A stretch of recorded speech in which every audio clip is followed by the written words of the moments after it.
Okay, let's practice finding an unknown side. The triangle that we're going to use looks like this one. It has a right angle in the corner, a measurement of 45 on this side, and an unknown measurement of x on that side. We are given an angle in this corner of 35 degrees. So, the first step that we take is to identify the sides of the triangle.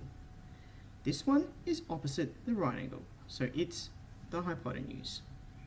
Remember, even though it may be easy to see that it's the longest, sometimes it doesn't always seem obvious.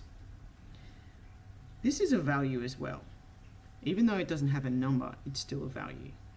It is opposite the angle we're given, so this side is opposite. The last side is adjacent.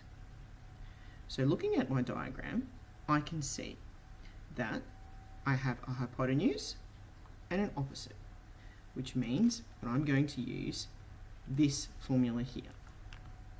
So I draw my triangle,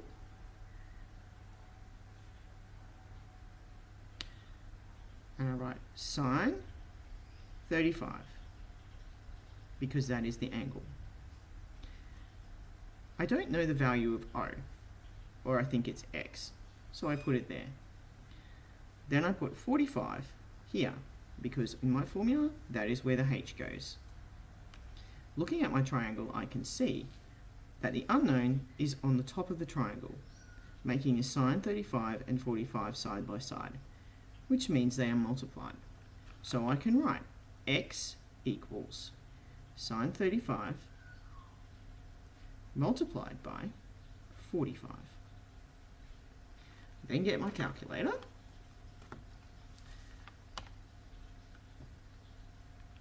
and I enter my information. So I press the sign key first.